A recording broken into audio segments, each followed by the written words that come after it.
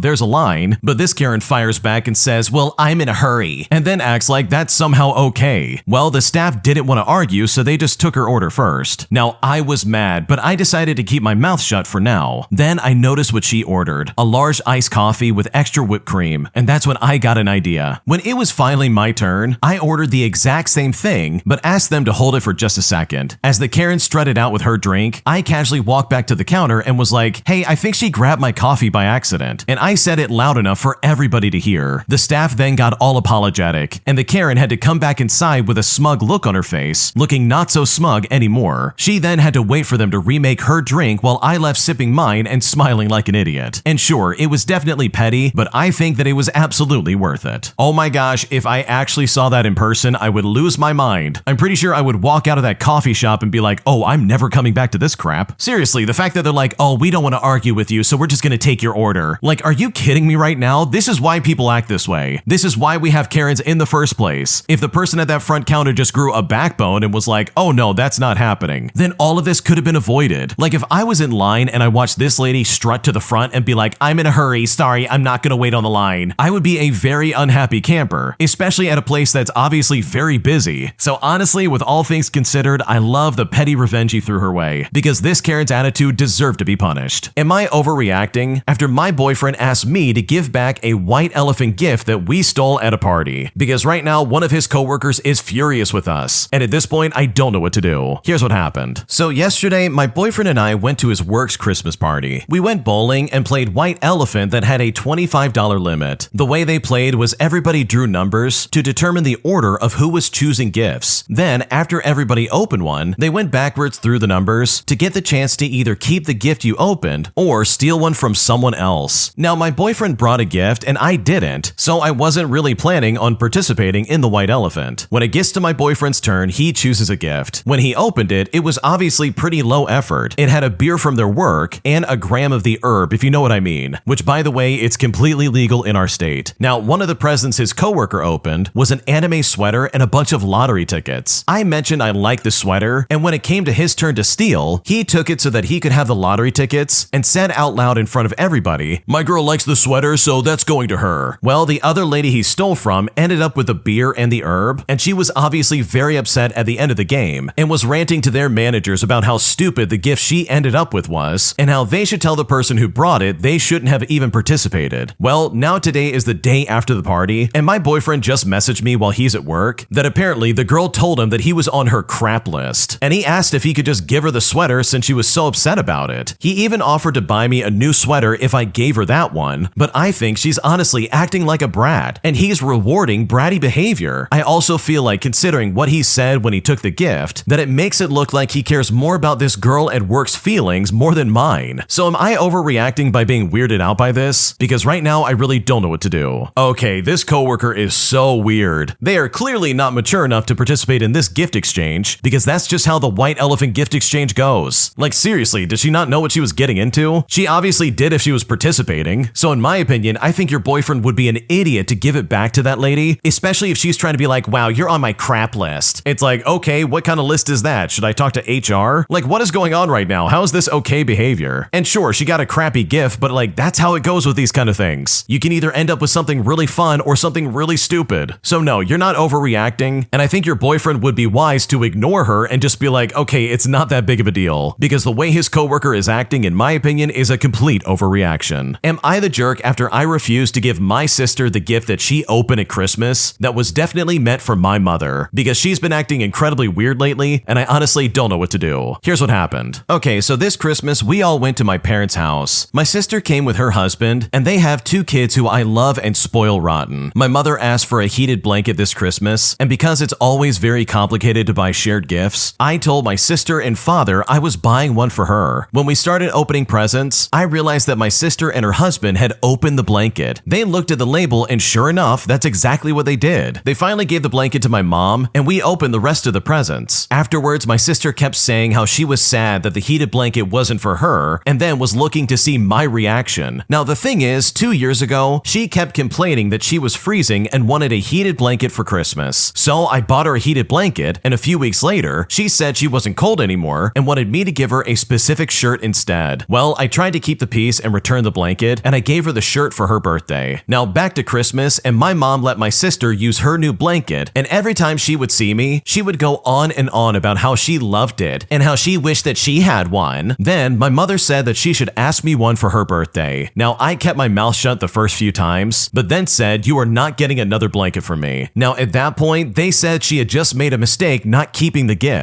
They were even saying to me, "Oh, come on, just give it to her," stating that she opened it by mistake and that she was all excited. Now I was more than a little bit annoyed, and I just straight up said, "Well, you had your chance and I gave you a heated blanket like you wanted, and then you didn't want it anymore. So if you want one, then buy it yourself or ask someone else," because I learned my lesson. Now I really thought this was all over, but a few days ago, my mother told me she was looking for a heated blanket for my sister since I apparently wasn't buying her one. But I said, "Well, that's right, but also please stop talking about it." At this point, I may be the jerk because I'm keeping a grudge and my sister wants the gift that she opened by mistake. On the other hand, what's really keeping me from giving it to her is that I don't think she is grateful, and it is very possible that she would once again change her mind if I give in. So am I the jerk in this situation? Because right now I'm incredibly frustrated. No, you're not the jerk at all. Your sister's being super weird. First of all, if she really wanted to be like, "Oh wow, I'm not cold anymore, I don't want a heated blanket, get me a shirt instead," I would have shut her down and been like, "I'm not buying you a different gift." Because honestly, it seems like she's only doing this to try and like get under your skin and control and manipulate you. This is weird behavior, by the way. This is not normal. And I'm not entirely convinced that she opened that gift by mistake. She knew it was a heated blanket and she opened it on purpose, in my opinion. All under the assumption of, well, maybe you'll just give it to me for free. Maybe I can take this gift and have it for myself. So in my opinion, I think you're completely justified by being frustrated by your sister because her behavior, in my opinion, is incredibly weird. Am I the jerk for refusing to watch my neighbor's kid before school? All because the mom kept nagging me about how I was handling her daughter. Because at this point, I'm honestly annoyed and I don't know what to do. Here's what happened. So I'm a 35-year-old female and I'm a stay-at-home mom with 2 kids. I have a son by the name of John who's 10 years old and a daughter who we will call Ava that's 8 years old. My neighbor, who we will call Zoe, is 42 years old and she works full-time and asked me at the beginning of the school year if she could drop her daughter off, who we will call Sue, an hour before school started twice a week. Now Sue is 9 years old and I agreed and was happy to help out a neighbor. However, things got bad pretty quickly. My kids do not get along well with Sue and they see entertaining her as a chore. Both of my kids enjoy sports, arts, and playing outside, while Sue is glued on her phone. Despite this, Sue pouts when my kids do their own thing instead of trying to engage with her. Well, Zoe called me a few weeks into the school year to nag me for having the kids walk or bike to school, saying it was unsafe and asking me to drive Sue. Well, when she said this, I told her no. If Sue was old enough to have a phone, then she was old enough to walk or bike to school. A week later, she asked me to cook real sausage for Sue, in addition to the veggie sausage that I make for my kids. Because for reference, my husband and I don't eat meat. But again, I told her no. Sue could eat what I cook, but if she wanted something specific, then she would have to prepare it for herself. For the first semester of school, Zoe nagged me with similar requests. She didn't want me to play songs with explicit lyrics. She didn't want to let multiple kids on the trampoline simultaneously. She wanted me to watch the kids when they're outside, etc. and so on. When I refused, she was respectful and would be like, "Well, sorry to bother you," but she still had new requests every week. At the end of the semester, I told her I was not going to make adjustments to our family lifestyle and inconvenience my family for the sake of her child. Sue's safety was not at risk. If she was unsatisfied with Sue's situation, there were plenty of other people in the neighborhood who could watch her. Zoe seemed really receptive, and I was hopeful that would be the end of her nagging. Well, when my kids got home on December 20th, I asked, "Well, are you excited for 2.5 weeks of no school?" And my son John responded by saying, "I'm more excited for 2.5 weeks with no Sue." Ava even nodded and giggled along, and it broke my heart to know that they were more happy to get a break from Sue than school. Just a couple of days ago, Zoe reached out to me, thanking me for agreeing to watch Sue and asking if I could watch her a couple of afternoons a week in addition so that Zoe could have some me time. I told her this would no longer work as our kids did not mesh well and I didn't want to deal with more inappropriate demands. I thought Zoe might be mad, but instead she begged me to watch Sue at least one morning a week. She apologized profusely and said I could parent however I wanted to. This made me feel bad because she genuinely needed my help and did not know what she would do. But I told her I knew I could and that her apology was too little too late. Now, my husband and the kids stand by my decision, but some of the other moms think that I should have been more accommodating intimidating, saying that I'm selfish, that moms help moms, and that I'll never know when I might need help. So am I at fault here? What should I do? No, you're not at fault here. This is so stupid. Zoe clearly is like a micromanaging parent, and she's trying to like dictate what you can and can't do at that house. And if she really is having these many problems with her kid being over at your house, then maybe take your kid somewhere else. Go over to one of those parents trying to virtue signal towards the original poster. Like if they really are so high and mighty and trying to act like, oh, we've got to help each other out, then they can pony up and start watching Sue instead of you. So no, you're not the jerk here. This is honestly so weird. And I think if I was in your shoes, I would have cut off this arrangement a lot sooner. My toxic, spiteful coworker literally tries to get me fired by lying to my company that I was sabotaging our system. But now, after a few years and I got promoted, this lady is now working for me, giving me a golden opportunity to exact my revenge in the best way possible. Here's what happened. Several years ago, I worked with the most spiteful, troublemaking woman who we will call Mary for the sake of the story. She and I applied for the same promotion and she got it. Now, I was okay with not getting the job because it really wasn't part of my career path. I just wanted the extra money. Now, she was not in my chain of command, but she seemed to think that her promotion gave her the right to treat me badly. She would make snide comments about me to my coworkers, who thankfully knew what she was all about and would stand up for me. She would try to assign work to me, and when I would refuse, she'd run to our mutual boss and complain until she got her way, and then I would have to take on extra work as a result. I had suspected for a while that she was telling our boss lies about me, but I had no proof, so I just kept my mouth shut. Eventually, though, I was promoted to another department. In the days before I went to my new job, it was apparent that someone was sabotaging my work. Stuff like data being changed on files that I was working on. Now, of course, I suspected Mary, but again, I had no proof. It all came to a head when she announced to the entire office that I was actually the one who was sabotaging the computer system. Of course, nobody believed her, but it was still very upsetting for me. It got so bad that I made arrangements to go to my new job earlier than originally planned. For the next several years, Mary and I would have to work together on projects. I spoke to her as little as possible, and covering all my bases was my motto. And while it was awkward, it was also manageable. During that time, I received several promotions, and I ended up as the director of my department. There are about 50 people in my department, and I mainly have contact with only the supervisors. And I guess I'm known as the one to give problem employees to, where I either get them to shape up or ship out, but I was very surprised when human resources approached me about taking on Mary because she was about to be fired in her current job. Now, my initial reaction was to scream, absolutely not. I really felt I couldn't be impartial and give her a fair chance. But I was pretty much not given a choice. What's worse is I couldn't pawn her off to one of my supervisors. Because of the work that she did, she would have to report to me specifically. So after resigning myself to having to take her on, I started dreaming of how I would exact my revenge. There were so many possibilities, I was almost giddy with anticipation. But the sweetest revenge was on her first day in the office. I called her into my office to give her my come to Jesus message, and she came in with the most scared look on her face. I mean, I thought she was going to puke. I decided to have pity on her, and I started out softly. I asked her if she understood how she ended up here. She replied meekly by saying, I guess it's karma. Now, you could have knocked me over with a feather, because I knew exactly what she meant, but I wanted to hear her say it. So I asked her, what do you mean? She then proceeded to apologize for everything she'd done to me, including spreading lies and doing the sabotaging herself. I was about ready to admit defeat in the revenge game, but then I thought of the very best next step. I told her ever so calmly, you know that you could be fired for that, right? I let that sink in until I saw the beads of sweat on her forehead. Then I said to her, but I'm not going to do that. Instead, you are going to decide your fate at this company. You will not be able to blame me for what happens to you because it will be up to you to succeed or fail. And honestly, it felt so much better than using my power over her to get my revenge. She is still working for me, but I don't think she will last much longer. Not because she's going to be fired. She really has improved a great deal, but because being nice to me is just so hard for her. I don't think she can stand it, and she will probably find another job. And hopefully that job is at another company. Oh man, I love situations like this, where a toxic coworker who treated you like garbage and spread lies about you suddenly flips places with you, and they now find themselves at your mercy. Like, that is so satisfying, it honestly is amazing. And I also love the fact that you went about this in a really kind way, where it is literally impossible for her to say anything negative about you. So seriously, good for you for not only working your way up the chain, but also ensuring that she knows that you're the boss, and that the only way out is for her to get another job, because that is just a small taste of the way that she made you feel. If you like Am I the Jerk, you're probably going to love Am I the Genius. Check it out, link down below in the description. Also, go to amithejerk.com/submit if you would like to submit your own stories. this. Today, I just realized that I was severely bullied at my first fast food job, as my coworkers literally treated me like garbage the second they realized that I was related to the owner. Here's what happened. For the longest time, I thought I was just too weak to handle that kind of work and have been blaming myself in general, but once I got a better grasp of the restaurant industry, that thought of mine started to feel off. You see, my aunt owned the restaurant, and she offered me a job there because I wanted to get some experience and because I knew that I would be able to adapt fast. So, no special treatment was present. I sent in my resume and I got the interview. I even perfected the pre-employee examination and followed all the steps. So, I got to my first day and things were good. I quickly got the hang of stuff, and by the end of my first week, I was doing golden. I memorized all the work lingo and codes, and the work itself was super easy. Then came the banger. Everyone somehow read my resume and found out about my educational history and my aunt. From then on, my coworkers started acting weird around me, especially the managers. Now, they never really said anything about my familial relationship with the owner, but really, it felt like that. They put me through all kinds of work, which is definitely normal in that line of work as the service crew, but even then, some seniors of mine who actually had decent personalities scolded my coworkers for obviously giving me all the hard work, and that's how I knew I was being mistreated. They all threw the dirty, unwanted work on me, and I never complained. And actually, I really didn't care because I liked being busy. It meant that I didn't have to deal with them. A lot of my coworkers are nice though. It's the managers that are the real evil. They obviously got off on degrading me, and the buff male manager is the first on that list. He literally went on a full rant on how incompetent I was for stapling the wrong receipt, and when he made mistakes when helping out at the counter, he blamed it on me in front of the customer. There is one decent manager who actually helped me and was super nice in general, and even to this day, I think of them and I'm super grateful. But the absolute worst is the big eye lady manager. Every time she was on shift with me, my energy gets significantly depleted. She has that bad aura around her. She would nitpick on the stuff I did and once again blame me for the stuff that I didn't do. There was one time where an order was foregone because someone put the receipt in the wrong place. So she instantly went to me and asked if I did it. Now, I said no because I definitely didn't, but then she still yelled at me in front of not just my coworkers, but also the customers. I was so ashamed of something I didn't even do. Even then, I continued on with my job. I started shaking and my vision blurred from all the pressure, and that was intensified from the yelling I got. At that time, I just thought this must be how they train us. Then, as I worked, she got back to me and told me to come with her. She then went on a full rant about how I was slow and so robotic, that I can't do the job right, and that I'm too sensitive, and that after 2 weeks, I should have been fast and professional. I honestly couldn't take it. I started crying and she just didn't even care. She told me to go upstairs and fix my face. Upstairs, I cried so much and I began to hyperventilate. It took me about an hour to recover, and of all the people who came upstairs, no one knew, or maybe they just didn't care to ask. When I got back down, she wasn't done. She told me that my crying isn't gonna get me paid, and then she went off. She liked this routine almost every shift. She would nitpick everything I did and then laugh and talk with my other coworkers. Every time I ask her a question, or even when I let her sign my time card, she acts as if it's such a difficult job. One slow day where there are literally no customers and all the other jobs had been done, she scolded me for standing around and doing nothing, when in all actuality, I was just done with my restocking. The last time and straw for me before I quit was when she took me to the office, where she played a Taylor Swift song and didn't even bother to turn it off. And it was then that she started degrading me again, about why I'm so unenthusiastic with her and questioning why I'm so robotic with the customers. She even used my educational attainments to attack me. Aren't you a really smart valedictorian graduate? Why can't you do this or that? And that became a running thing with everybody. They always used my graduation against me. The work never took a toll on me. They did. Every time I had to work, I cried because I knew that in some way or another, I was about to get degraded and shamed. And it particularly hurt because those same managers were so playful and friendly with the other coworkers, even when they mess up and mess around. But with me, who kept quiet and just did my job, somehow I got that treatment. But they all said the same thing. It was just part of training so that I would get stronger. But I mean, come on, it ruined me and my self-image. Now, I never told any of that to my aunt, even until now. I just told her that I had to leave because I'm busy, and that was the end of it. For the longest time, I believed that how I was treated there was normal, and that it's all some sort of initiation ritual to degrade and overwork us like that. But now, I'm not so sure if that was the right way to treat me. No, that's definitely not okay, and honestly, I'm so sorry they did that to you. That is so toxic. These people were so mean to you for no reason. And you know for a fact they only did that because you were like related to the owner, and that for some reason set their hair on fire. Especially that dumb lady who would berate you. Like, that is so uncalled for. You did not deserve that at all. So honestly, I'm so glad you don't work there, but I really hope this is a lesson that next time something like this happens, you speak up and say something to the owner, because the way you got treated is absolutely unacceptable. A pair of entitled customers come into my restaurant 20 minutes before closing, but then when they finally get their food, they quite literally choose to complain about everything in front of them, as all of their options are never good enough, causing me and the rest of the staff way more stress than we ever deserve. Here's what happened. Okay, so it was a pretty slow night, and no one else was booked to come in an hour before closing, so the kitchen started closing up and cleaning everything. But then a table of 2 comes in 20 minutes before closing, so I went in and told them while they were in the middle of cleaning everything. So they started back up and took the table's order, and they only wanted one dinner between them, but they wanted everything in separate bowls for some weird reason. When I was taking their order, they kept telling me they wanted it really hot, and she said it like 3 times. So I went and told the chef as a joke, because obviously their dinners are gonna be hot. I mean, that's just how it works here. And you know what? That was fine. It was taken out to them, and about 5 minutes later, it gets sent back for not being hot enough. Now, the chefs were kind of confused, but they redid the entire thing and made it really hot and sent it right back out. Then the woman said to me, "Can we get some cranberry sauce for both of us to share? And we want a lot of it." So I filled up a salt bowl with it, and I took it out, and she said to me, "Oh, maybe this would be enough for one dinner, but this isn't enough for 2 people." So I went back and I filled up a huge bowl with it, and I took it out, and she started laughing at me. She said to me, "Oh, you brought another one." And I just kind of stared at her straight-faced, because yes, obviously I brought her another one because she asked for it. Then they asked for a boat of gravy, so they got that, and then they asked for another boat of gravy, so they got that as well. And wouldn't you believe it, they asked for a 3rd boat of gravy, and at this point, my coworker gave them a huge boat of it. After I went to get their plates, they had used all the gravy, but they hadn't even finished the first thing of sauce I gave them, and they hadn't even touched the second bowl. So they just wasted a ton of it for no reason. So seriously, screw people who act like this, because this really ruined my night and made things a lot harder than it needed to be. Wow, these people were clearly coming in probably like at the end of like a bar hopping session, and they were either drunk or they really were this stupid to treat you and the rest of the staff like this. Listen, if you want to come in late to a restaurant, you better be on your best behavior. You're gonna order something that's easy to make, and you're not gonna be a hassle for anybody in the back. And you would think that's just common courtesy, but obviously people like this prove otherwise. So yeah, if I worked in that situation, I would be super annoyed as well, because the way these people acted was absolutely obnoxious. My 15-year-old sister is a straight-up thief, as she is constantly stealing my belongings, and as a result, getting me in trouble with my parents, as my parents always assume that I'm just not sharing, instead of my sister straight up robbing me. And at this point, I'm honestly so frustrated that I don't know what to do. Here's what happened. Okay, so this has been happening for years. At first, I thought I was losing my stuff, but one day I found some books I thought were gone in her room, and that's when I realized my younger sister is the one taking my things without permission. In that incident with the books, I confronted her and I told her they were mine, and I demanded that she return them. Well, she refused, we struggled, and she ended up hitting me and making my lip bleed. And guess who my parents blamed? They blamed me for not sharing. But it's like, how am I supposed to share something if I was never even asked for it and she just took it? This happens every time I catch her taking something of mine. I'm always the one at fault for not knowing how to share, and this makes me feel completely unprotected in my own home. Not only do they fail to respect my belongings, but it also seems like my parents justify her behavior. The last time I realized she had stolen something from me, namely my markers, I didn't say anything to anybody. I just took them back, bought a combination lock for my backpack, and now I keep all of my valuable belongings secured. I mean, if my parents won't do anything about their daughter being a thief, then I have to protect my stuff from her myself. I'm so tired of this situation, and my parents don't seem to realize how serious this problem is. So how can I make them understand that my sister needs to face consequences for her actions? This isn't just about me. If they keep enabling this behavior, eventually I won't be the only one affected. Sooner or later, it could impact them or even people outside of our family. If this is how she behaves at 15 years old, I can't imagine how much worse it will get when she's older. What should I do? Oh man, this is so toxic and annoying, it's honestly so frustrating. Here you are getting your belongings back from your sister, and your parents are trying to say, "Oh, you just need to learn how to share. This is your fault for not sharing your belongings." And it's like, dude, what are you talking about? This is my property and she is literally taking it from my room. This is not about sharing. Like, that is not a part of this conversation. I'm sure you would probably be willing to like share anything if she really wanted it, but this is straight up thievery. So I think your approach is really smart, and I love the fact that you're locking things up and you're trying to protect your belongings, because obviously that's what you need to do. But also, if I was in your shoes, I would would keep a complete list of everything that idiot's stolen, even stuff that she took and you've never gotten back. Make a list and check it twice and be sure to show it to your parents. The dream scenario here is that you somehow catch her on camera stealing your stuff, and then you can blast that to your parents and be like, look, I told you she's stealing from me. So hopefully this gets better sooner than later, because the way your parents are enabling this behavior, in my opinion, is absolutely uncalled for. My entitled brother pulls out of a Christmas lunch that we were planning, claiming that he had really bad heartburn, but in reality, he was just severely hungover. Here's what happened. Okay, so I live with my parents and my grandparents. My mom is a full-time carer for my grandparents who both have dementia. One of my stepbrothers lives across town with his girlfriend, and my entitled brother and his girlfriend live in Sydney. They came up for the Christmas holidays, but instead of spending their Christmas with us, they always spend it with their aunts, who are significantly wealthier than us near the beach, but they normally drop in for lunch between Christmas and New Year's for 2 to 3 hours. Both of my stepbrothers and their girlfriends were supposed to drop in today for a barbecue lunch. My parents have gone to a lot of effort to prepare for this, and my parents spent $200 at the butcher getting meat, and my mom has been in the kitchen all morning preparing salads and vegetables. I even went out this morning to grab some last-minute things from the supermarket. Now, about an hour before my entitled brother was supposed to come, he called my parents asking if he could come earlier, and he could only stay for about an hour. He said that he has heartburn all over his body and he needs to see a doctor. Now, I used to be a nurse in a general practice, and most doctors' surgeries close at about 12 o'clock on a Sunday. He also said his girlfriend has a hair appointment that afternoon, and he has had previous issues with heartburn, especially when he drinks. Well, I immediately called BS on his excuse, as I believe that he was just hungover. Well, my parents were furious. They felt like they were being used and felt like they've been disrespected due to all the effort they've put in. My parents told me that he said he's only been drinking water. However, I remember him telling me that alcohol makes his heartburn worse, and from my experience in healthcare, alcohol is known to worsen heartburn. So it made both me and my parents suspicious that he had a massive night last night and was just completely hungover. This isn't the first time that he's done something like this, by the way. When me and my parents went to Tasmania for the weekend, he came and minded our dog. I then woke up on the Saturday morning to a heap of motion notifications on our security cameras, all at random times in the night. I looked through the footage, and it turns out he threw a party with about a dozen people while we were all gone. I saw footage of him and his friends standing on the tables, as well as their illicit substances laid out on the table as well, if you know what I mean. And I was absolutely shocked that someone brought that into my parents' house. Well, I told my parents and they were furious. They called my brother and told him to clear everybody out. And when we got back, they lectured him for about an hour about how disrespectful and dangerous that was. My brother tends to be quite rude and dismissive to my stepfather in general, and many of my family, including myself, are quite appalled at the way they treat my stepdad and how they act in front of him. I like my stepbrothers as people, but I generally keep my distance, and I don't want to hang out with them for this reason, as I vehemently hate the way they treat my parents. I only see them at family events, and while they are nice to me, I really want to give them a lecture about appreciating your parents. I will be definitely keeping my distance from them in the future, because I'm just as pissed off as my parents are. Yeah, your brother sounds like a piece of work, and I honestly just can't stand people who treat their parents like this. Like, it really does seem like he's just using them, and he doesn't care about their timetable or what they're trying to do. He only cares about what he wants, and the only way he would ever show up is if it caters to his needs specifically. So yeah, this guy sucks, and honestly, I don't blame you for being pissed off, because if I was in your shoes, I would feel the exact same way. My husband's extended family allows their kids to wreak havoc across a Christmas party, causing literally over $1,000 in damages, while still being completely ignorant to everything that's going on. Here's what happened. So my husband's brother and sister-in-law were in town for Christmas with their 3 kids, and they have kids that are ages 3, 5, and 6. Well, they caused over $1,000 of damages to some family member's house after warning both the kids and the parents that they were playing too hard with their pool table. The parents didn't take any responsibility at all, but did end up sending the family members money to avoid further conflict. And in the end, they clarified that it wasn't their kids' fault, even though they were the only kids at the function. The kids' behavior was abhorrent the entire trip. They were hitting people, they were throwing toys, saying that they didn't like their presents, and they would even throw food that they didn't want. And most of this was from their eldest, the 6-year-old. The parents got upset that everyone else in the family, namely the 12 other adults there, were talking about the kids' lack of discipline, and basically turned around and said that it's our fault for not being more supportive, and that it's on us to react properly when their kids misbehave, either by talking to them, disciplining them, or physically taking them to their parents. So seriously, this is crazy, right? How are they expecting everyone else to say no and set boundaries when they don't do it themselves? themselves. We would love to be the fun aunt and uncle, but we can't because they already get everything, and we're the ones that feel like we have to tell them no because their parents won't. Now, I would love to avoid all of them if I could, but unfortunately, they are family we see about 4 to 5 times a year, so that really isn't an option. And the other adults were setting boundaries, including them playing with the pool table and it was damaged already. And honestly, between them throwing toys at people and hitting people, this behavior, especially from the 6-year-old, was completely out of line, and I honestly just don't want to deal with them any longer. I personally have a special place in my heart when it comes to telling people that their kids are monsters. Seriously, I think we all know the difference between a kid that's just like slightly misbehaving and one that clearly just doesn't care about anything anybody says. Like, there is a massive difference, and it is so frustrating to deal with because it all comes down to the fact that these parents are just failing their kids and they're not disciplining them in the way that they should. They really just have to put their foot down and be like, no, this is the way it's gonna be. But instead, they're literally turning to everybody else and being like, oh, this is your fault. If our kid's not properly behaving, then you need to talk to them and discipline them, or bring them to us and we'll take care of it. But it's like, wait a second, how am I responsible for your spawn? This is not my kid, meaning that it's not my problem. Like, seriously, that is such a stupid take. These are the type of people who will be like, you need to discipline my child, but the second you do, they jump down your throat and they're like, don't talk to my kid like that. And it's like, okay, well, what do you want? Do you want your kid throwing things at everybody at this function? Or do you want to be the parent for once and step up and do something about it? Because as far as I'm concerned, this kind of behavior is absolutely fixable, and it 100% begins and ends with the way the parents treat their child. An entitled gross couple parked their car in my parking space, claiming that they own that spot and that they could park anywhere they wanted. And despite the fact that I gave them so many chances to move their car, this couple flipped me the bird, cussed me out, and went on their merry way, forcing me to not only tow their car, but eventually get them arrested for assault. Here's what happened. So I used to live in an apartment down in San Diego, right by where the jet boat races used to be in Mission Bay. I worked as a consultant and flew home to San Diego on a red-eye, landing Saturday morning just in time for jet boat festivities. I was well aware that once I was home, the weekend would be chaotic from all the fans at the jet boat races, and parking in that part of the city is ridiculous even without the races. Anyways, I pull into my alley and I'm getting to my assigned space, and in my spot, there's a family spilling out of an overloaded minivan. Boogie boards, a few red wagons, some coolers, some beach chairs and toys, as well as floaties and several kids are all coming out. I pull up the car and I get out, and I walk over to whom I assume is the dad, and I kindly inform him that he was parking in my space and he needed to find another spot. Well, he immediately at the top of his lungs started shouting in my face, "I was here first. This is my parking space, not yours." Well, eventually Mrs. Bowling Ball comes over and huffs that they've been looking for almost an hour for parking, and I just can't come in and demand the space from them. Now, I told them that it's assigned parking, but they didn't believe me. Now, this is understandable because the poor overloaded van was parked over a bright red notice painted on the actual pavement that this space is only for Unit 19. I told the lovely couple that they were mistaken and that could they please just move so I can go upstairs and shower and go to bed. I informed them again and again that they are not from here and that they were making a huge mistake. For reference, the van had Arizona plates, and this will come into play later on. Well, folks, it didn't end well. The bowling ball army picked up their beach invasion equipment and headed for the beach with me telling them that they were going to get towed. The last memory of that day was Major Dad flipping me the bird over his shoulder as he and the bowling ball wife and all of his stupid kids disappeared down the alley. And obviously, as you can guess, they were towed. And my girlfriend at the time was up and awake on the deck, which is 2 stories basically above said parking space, so we can see my car now parked in its space, all happy and where it's supposed to be, just like me. Now, we have to take a side tangent here about my car at the time. I had 2 cars at the time, and the one parked in space Exhibit A was an old Saturn that I bought for around $1,000 maybe. I bought it specifically to take to the airport almost every week for work, and another purpose was to use as a block off for my garage. See, the parking space in Exhibit A was right outside of the garage where my nicer, shinier car that I actually really cared about was parked inside, safe from the tourists. If I don't park something in that space in the alley, someone like Major Dad would block me in. Anyways, that placeholder of a car was an absolute piece of garbage. I didn't even change the oil. I spent $0 on that car because it was parked at Lindenberg Airport all week, and the seagulls just pooped all over it while I was slightly doused in jet exhaust all week. Now, back to the story. We knew the bowling family would be back soon, and knowing this, as this wasn't my first tangle with Arizona tourists, I wanted to make sure that my car wouldn't get messed with out of anger and possibly be vandalized. Well, they came waddling back at around 7 o'clock p.m., and the dad was drunk drunk and heavily sunburned. Mrs. Bowling Ball also had an angry pink hue about her, although she was less drunk than the dad. The kids weren't there, which is a good thing, as you'll read soon, because maybe drunk dad was gonna DUI his way back to the beach to get the kids. Or maybe they weren't in tow because he knew he was gonna get a DUI. Honestly, I don't know, and I don't think we ever will know. Anyways, dad realizes the van is no longer there, and it's off somewhere taking a much-deserved break from hauling sweaty, heavy butts through the Mojave Desert. My girlfriend, who we will call Michelle, is filming him on her phone as I yell down and say, "I told you I'd tow you." The major looks up at us and flips us the bird, and then proceeds to kick the door of the poor Saturn. And he does this over and over again. Now this part goes really quickly, since it is the Pacific Beach area, and there are a ton of police in the area, and it wasn't long before police arrive and book him and his wife on assault, as they said many threats, and he got charged with criminal damage and criminal trespass. Now the best part was that my girlfriend at the time was going to college for law, and she helped me make it so that jerk had to drive all the way to San Diego from Phoenix probably 10 times for court. The Saturn ended up getting a new paint job from the court win and was suddenly too nice to leave at the airport. So I changed the oil and I sold it for $2,000, and I got another space holder car for the airport. And I've honestly never felt better about getting back at somebody in my life. Oh man, I cannot understand why people would be this difficult. If you're going to a private parking lot and someone's like, "Hey, that's my spot, you need to move," chances are they're probably not lying, and this is something that you probably should really take seriously. Like, I would be grateful if someone told me, "Hey, you're gonna get towed if you stay here." Like, imagine being so far out of town that you come back from the beach and then suddenly your car is gone. But it really sounds like these people were not winners in the first place, because the way they acted in the first place, in my opinion, was absolutely unacceptable. If you like Am I the Jerk, you're probably going to love Am I the Genius. Check it out, link down below in the description. Also, go to amithejerk.com/submit if you would like to submit your own stories. Am I the jerk for marking my ex-roommate's mail as return to sender, even though I said that I would hang on to it? Because honestly, this ex-roommate was a nightmare to deal with, and at this point, I don't know if I'm in the wrong or if I need to apologize. Here's what happened. Okay, so I own a house, and at the beginning of 2024, I started renting my basement room out to my ex-roommate. He was an awful roommate and was terrible about paying the rent and was constantly borrowing money from me that he would never pay back. But I finally got him out a month and a half ago. Now, I don't even want to bother calculating the total dollar figure, because first of all, it's my own fault for being a doormat for so long, but also secondly, there's no getting blood from a stone. But suffice to say, some quick back-of-the-napkin math, it's probably somewhere in the $10,000 range. Now, we are up in Canada, where until a few days ago, the Postal Service was on strike, and my ex-roommate has reached out to me 4 times since he left. The first time was to ask to hang on to his mail, and the next 3 were to ask for money. Now, I gave him a thumbs up emoji on the hold the mail message, but have otherwise been ghosting him entirely. But that was before the sheer audacity to ask me for more money after I kicked him out. I don't really want to have any avenue to claim residence here, and have already found a new wonderful roommate, and I've changed all the locks. I'm also not in breach of any tenant protection laws for getting him out. So far, the first piece of mail was medical in nature, but I really need to know, am I the jerk for marking my ex-roommate's mail as returned to sender, since he literally no longer lives here? What should I do? Okay, first off, your ex-roommate is a massive jerk for doing this, because they clearly overstayed their welcome and they treated you like garbage. And I just love the fact that even though they're moved out, they're still trying to demand stuff out of you in a way that is so inappropriate. So no, I don't think you're the jerk at all for sending that mail back and being like, listen, they don't live here. Because like you said, you don't want them to have any kind of residence here, and the last thing you need is them claiming that they still live there even though they don't. So good for you for putting your foot down, because this roommate sounds like an absolute nightmare. Am I the jerk for distributing my brother's Christmas gifts for him? Because my parents convinced me that my brother is pissed off at me, and at this point, I seriously don't know what to do. Here's what happened. So we're spending Christmas with my extended family. Since we can't all fit in the house, my parents rented a house for some of the guests, including my brother and myself. At some point, I went back to the rental to change and fetch my gifts, and I asked my brother if he wanted me to retrieve his as well, and he agreed. I stored both mine and his presents in the same bag, and then I came back to the main house with them. When it was time to put the presents under the tree, I found it easier to access my own gifts in the bag by putting down my brother's gifts as well. And for a bit of context, we don't hand out the gifts, but we make piles by person to open on the 25th. Well, he was upset by this, so I realized I'd messed up and I apologized. I felt really bad that I hurt his feelings, so once I was done with distributing my other gifts, I went after him. I first found my parents in a room and asked them if they had seen my brother. They said he was very upset, that I had no idea what I'd done, that the only reason he'd come to spend Christmas with us was so that he could give his presents. I said I was looking for him to apologize apologize and then asked again where he was. They said that he had left and that I'd better run after him and fix my mess. Now, I imagine him crying or angry outside, and though it felt too dramatic regarding his character, I still rushed to put on my shoes to go after him. However, my mom almost immediately pointed out that he was just sitting a few meters away, quietly roaming on his phone. I went to apologize again, and I thought he was still annoyed, but he said that it was fine. Now, I believe him because he knows I can be an idiot sometimes, and that I didn't mean to hurt his feelings. However, I'm still shaken up by my parents' scolding. It felt like being spat on by snakes. I'm still crying about it, even though I took my anti-anxiety medicine. They've often spoken to me like this, but this time I know I messed up. I love my little brother, and since we were not close during childhood, I'm trying to build up a proper relationship with him. I'm not sure why I didn't wait up for him to put down the gifts, and I honestly feel so stupid. So truly, did I mess up in this situation? Because right now I don't know what to do. You didn't mess up? What's going on here? First of all, you're not the jerk, and secondly, I think your parents are idiots. This is the classic case of making a mountain out of a molehill. Literally, you didn't do anything wrong. You put gifts under the tree and then you went back to find your brother and they're like, oh, he is so mad. You completely ruined Christmas for him. He only showed up so he could give out his presents. You better chase after him to fix your mess. And it's like, wait a second, you didn't do anything wrong. Obviously, they're trying to play on the fact that you have anxiety, and they're clearly trying to make you feel bad for something so dumb. Because look at your brother right now. He literally does not even care that you put the presents down, and he's like, oh, it's totally fine. Don't even worry about it. Because this literally is not that big of a deal. So no, you're not the jerk, and honestly, I think your parents are super toxic because they started drama quite literally over nothing. My toxic boss tries to take credit for my newsletter, despite the fact that he condemned it literally in front of everybody else. But now that a customer was interested in what we were doing, he wanted to take full credit for it by demanding that I take my name off of it and place his name on it instead. So I decided to get some petty revenge by not only putting his name on the document, but also forcing so many grammar errors that what he handed to the customer quite literally had looked like as if a 6-year-old had wrote it. Here's what happened. So I used to work for a truly terrible boss. We weren't meeting the made-up metrics, and just having a 5-minute meeting with the team would have gotten a game plan in action, but he simply wouldn't allow any meetings with the team. So I put together a little newsletter type of thing, which addressed some of the issues we were having, along with some word and puzzle games as well. And I really thought that this was cool, but apparently no, this was a big deal. I was called on the carpet in front of my peers for doing something that made everyone else look bad for not providing that for their teams. He said to me, "You have no authority to do this, and you will be written up if it happens again." So imagine my shock when a customer was coming in for an on-site meeting, and he asked me to give him a copy of my little newsletter to show how we offered ongoing training to address issues. But that's when my boss said, "Oh, I need you to take your name off of it and put mine on instead." So I did as I was told. I took my name off of it and I put his on. Plus, I did a little editing to misspell a few words, including his own name, and I added in a lot of poorly worded sentences. It looked like a 6-year-old had wrote this newsletter, and it was a bummer that he didn't take the time to look at it before handing it out in the meeting, because this was a bad look for him, which of course he couldn't place the blame anywhere else since his name was the only one on it. Now I of course apologized, because I told him, well, I guess I edited the rough draft instead of the final document, and since it was only a name change, I didn't read the whole thing. Sorry about that. And yes, this is absolutely petty revenge for sure, but it really felt nice to stick it to my boss, one misspelled word at a time. Man, I can't stand it when managers try to take credit for your work. You're the one that put the effort in to make this newsletter, so when he comes around and he's like, "Oh wow, this newsletter sucks, you'll be written up if you do that again," only to then turn around and be like, "Hey, put my name on that, a customer wants to look at it." Like, that is so toxic, it's not even funny. It's proof right there that this guy absolutely should not be the boss. So good for you for getting this petty revenge, because if I was in your shoes, I honestly would have tried the exact same thing. Would I be the jerk for expressing disappointment in the gifts I received for Christmas from my family? Because nothing I got was from the list that they forced me to make, and right now I feel incredibly hurt. Here's what happened. I'm a 20-year-old female, and I just spent my first Christmas back in my home country after being in the United States the last year. Around 2 months ago, my family told me to make an Amazon wish list. Initially, I only added one thing, a Blu-ray of a movie that I really wanted. On my family's insistence, I added 2 more things, namely a shirt of one of my favorite bands and a color by number. I mean, I really enjoy the complicated ones. Come Christmas Day and the presents start flowing. My family is all excited over theirs, stuff they wish for or had on their wish lists, stuff relating to things they already had, or even things that they were meaning to buy. Well, I got a backpack, a glove, scarf, hat set, which got gifted to me twice in the same set, a sweater I can really only wear during Christmas, and it's not even remotely in my style, a Lego cat set, and a box set of a manga that I follow, which included book 8, 9, and 10. Now, at this point, I felt sad, especially after watching my uncle and his wife get so much stuff, even a hard-to-find lamp and an Apple Watch. Everyone got something that related to things they wanted or was stuff that they wished for, but I didn't, even though this hasn't really happened before my time in the USA. Sure, my gifts last year weren't big, and I get it. It's expensive to ship between our countries, but I just would have thought that they would use the wish list. They had insisted that I make it. All I really wanted was that Blu-ray or the shirt. When I seeked guidance with my friends, one said I shouldn't be so sad, and that my family is just saving it for another time. But other friends said that I'm justified to be disappointed, but right now I'm just confused. While I regret that I said yes, when my family asked if I liked my gifts, I just don't think I'd be brave enough to say that I am disappointed. But at the same time, the rest of the evening I was feeling down. Maybe they noticed, but honestly I don't know. I just really feel forgotten, because none of the things really are my interest. Sure, I follow the manga and the box set is pretty, but it's not something that I wish for. And the cat kit is also nice, and sure, I'll spend a day or so building it, but it just feels so useless that I made that wish list just for it to be ignored. What should I do? Okay, honestly, I don't think you're the jerk for being disappointed in the gifts, but in my opinion, the only thing you should say to them giving you a gift in the first place is thank you, and that's it. The second you start complaining about the gifts, in my opinion, would absolutely make you the jerk. And I'm not saying that your parents' actions of not following the list they force you to make is good in any way, but I really think you should just take what you got and be like, okay, they got me something and that's fine. Because in my opinion, in this situation, especially when you're spending time in another country, it's better just to be grateful that they got you anything instead of picking at the details of being like, well, I didn't get what was on my list. Because that, in my opinion, is not going to serve you well in the slightest. This next story came from the Am I the Jerk subreddit. Check the links in the description if you would like to submit your own story. Am I the jerk for standing up for myself and yelling back at my grandmother when she tried to once again put me down in front of the family? Because right now I do feel a sense of relief, but I'm also not sure if I made a mistake or if I'm in the right. Here's what happened. So I'm 19 years old on the cusp of adulthood, and I've been grappling with a challenging relationship for as long as I can remember. Every time my grandma visits from Atlanta, she brings a wave of verbal mistreatment that seems to drown out any joy. I've held my tongue for years, but the weight of it all became too heavy to bear. It was the night after Christmas, and I was at my big brother's house. I was enjoying some relaxing time with him, his fiance, and their 3 energetic kids. The atmosphere was warm and festive until my grandma walked in. The moment she entered, she zeroed in on me, and her expression immediately turned to one of disdain. "What are you wearing? You have other pants, don't you?" And she was sneering at me, her tone dripping with disapproval. I then felt a surge of annoyance swell within me. I wasn't going anywhere. I was just trying to be comfortable. I say to her, "Why? I'm not going anywhere. I'm 19 years old. You can't tell me what to do anymore." And when I replied by saying this, my voice tingled with confusion and defiance. Well, the shocked look on her face was as if I dropped a bombshell. Normally, I would shrink back, obedient and silent, but that night I had reached my breaking point. Grandma insisted that I leave with her, and reluctantly I agreed. But as soon as we stepped outside, I knew I had to stand up for myself. I poured out my feelings, confronting her about her incessant criticism. In response, she resorted to name-calling, even labeling me as a jerk, and made a move to snatch the purse that she had gifted me for Christmas. At that moment, I instinctively pushed her back, unwilling to let her disrespect me any longer. She even dared to accuse my sister-in-law of influencing me against her, which was completely unfounded. I never wanted to raise my voice, but she initiated the fight. To make matters worse, she dragged my boyfriend into the mix, bringing him up in a way that honestly felt like a cheap shot. Despite all of it, once the confrontation was over, I felt a surprising sense of relief and exhilaration for finally standing my ground. So truly, am I the jerk for doing this? Because right now, I'm honestly not sure. Okay, first off, obviously, no, you are not the jerk, because the way your grandma's treating you is super inappropriate. It really does seem like she's targeting you specifically, and she's almost going out of her way to criticize everything that you're doing. Like, here you are just sitting enjoying family time, and she's like, "Wow, what are you wearing? You do have other pants, right?" Almost implying that what you're wearing is just not good enough. And I'm sure this is pretty light in comparison to what she said to you before. So no, you are never the jerk for standing up for yourself. She was clearly trying to bully you, and in my opinion, that is super inappropriate, and you absolutely do not deserve that. Am I overreacting for ending a 16-year friendship, all because my friend called the cops on me when I refused to allow her to drive drunk? Because right now, I feel like I made a mistake, and I seriously don't know what to do. Here's what happened. I'm a 34-year-old male, and I was drinking with a female friend from college, and I got tipsy, and she was also very tipsy. She lives about a 30-minute drive from where we were, and I lived about 10 minutes away. We agreed to drive back to my place and hang out some more, so I drove her car to my place. Things were going good until she said she wanted me to go to her place, but I said we were not driving anywhere else tonight, especially her. A small disagreement turned turned into an argument that eventually turned into me taking her keys, but offering to pay for her to have an Uber back home. The bottom line is that I refused to let her drive away, as we had even more drinks at my house, and now she was drunk, and I didn't feel comfortable driving to her house and then Ubering back to my house because now I was drunk. She then got really mad at me and called the cops. Now, luckily or sadly enough, they won't respond unless it's life or death, so they never showed up. She then called her mom, and her mom was very thankful for me preventing her from driving and was able to calm her down. As she calmed down, we went back inside and I let her sleep in my bed and I took the couch. I guess I just feel so betrayed by this action because it seemed as if she didn't feel safe or comfortable with me, and we've been together for so long, so much time spent together. It honestly really hurt me to feel like I was a threat or that I was a bad guy, not to mention the social stigma and sad reality of cop interactions with men, especially black men. So, to a degree, I felt like she even put my life at risk, and I think this is the part that I have the most issue with. We talked about it afterwards and I told her how hurt I was. She then promised to never drink again and kept expressing how sorry she was. I appreciated the sentiments, but it felt like I just can never trust her again. So I told her I was done with our friendship and she respected my wishes. Now, about 2 months later, I'm wondering if I overreacted. But then I think, well, what if we drink together again and something happens? What if the cops did come? How does she really feel about me if that's her core response? So did I overreact in this situation? Because honestly, I don't know what to do. No, I don't think you overreacted at all, because honestly, I would have done the exact same thing. She literally was okay putting her life at risk, but was pissed off that you didn't want to do the same. You straight up knew your limits, and you knew that it was not a good idea to be behind the wheel of a car. And I think any reasonable person would be like, oh yeah, this is totally fine. This is the mark of a good friend and someone who really does want to take care of people around them. So the fact that she would call the police over you trying to stop her from driving drunk, all under this assumption that, oh man, he's keeping my car and he's not letting me leave. It's like, dude, what are you talking about? That is so weird. Because you have it right in my opinion. Is this really her core response to you being like, no, you can't do this? Especially when you're trying to protect her life? So truly, I don't blame you for cutting her off, because that doesn't sound like a good friend. Because what she did, in my opinion, is super toxic. My entitled neighbors complained to me and my family that we are the loudest people on planet Earth, claiming that we keep them up at all hours of the night, as they've also called the cops on us multiple times to get us in trouble. So I decided to get some petty revenge on these people by literally being the nicest person on planet Earth. And as a result, I drove these people absolutely insane by literally being the sweetest person that they never wanted to deal with. Here's what happened. So I used to live with my family on the 4th floor of a building. In my country, there's a rule that any building with more than 4 floors must have an elevator. Unfortunately, our building just barely missed the mark. So we had to climb all those stairs every single day. Below us lived an elderly couple who were, let's just say, not the friendliest. Everything annoyed them. Honestly, I kind of get it. If I were their age and had to drag myself up 3 flights of stairs every single day, I would probably be bitter at the world as well. But these two were at a whole different level. They complained about everything and everyone. They hated the neighbors across the hall because of the cooking smells. They hated the ones below them for playing music. But when it came to us, oh, their complaints about us were so ridiculous, they were almost funny. Apparently, we were the loudest stompers they'd ever encountered. They would say to us, "You bang on the floor so hard, we fall out of bed." And yes, that is an actual quote. But the real kicker here is that the noise they were furious about wasn't coming from me, a teenager at the time, who was literally tiptoeing around quietly, or even my mom, who was barely ever home. This noise was coming from our cat. Yes, the problem was my young, featherweight cat. She would zoom around the apartment like a rocket. Sure, she was lively, but she mostly ran around during the day. At night, she would cuddle up with me under the blanket and sleep peacefully. There's no way she's making earth-shaking noise. But the downstairs neighbors wouldn't let it go. They started calling the police. Obviously, nothing came of it because, well, there was no actual noise. Then they started yelling at us whenever we crossed paths in the stairwell. It got so bad that I started dreading going home. And then one day I had an idea. A simple, brilliant idea. Whenever I saw them and they started screaming at me or making threats, I would just stand there for a moment listening very quietly. And then with the most polite, cheerful smile I could muster, I would say to them, "Good morning." And trust me, this threw them off every single time. Then I just keep walking and going about my day. If they kept yelling, I would turn back and smile even bigger. I would say to them, "Have a great day." And this became a routine. The next day and a few days later, when we would cross paths again, I'd see them bracing themselves and glaring at me. And I would still go to them and say, "Good morning." And it absolutely drove them insane. Now, in a building without an elevator, if we met at the bottom of the stairs, we would end up climbing the whole way together. And me, oh, I would make the most of it. Every few steps I turned back, flashed them another sunny smile, and and say good morning, and then I would wait for an answer. Now, they of course would hurl insults and profanities at me the entire time, but they had no choice. They had to keep climbing with me. And let me tell you, I was having the time of my life. This literally went on for years. We're talking like 3 or 4 to be exact. That is until they eventually passed away. And no, I don't feel guilty. I never said a single mean word to them. All I ever said was good morning and have a nice day. If they'd ever respond with anything even remotely civil, or if they'd even said one good morning back,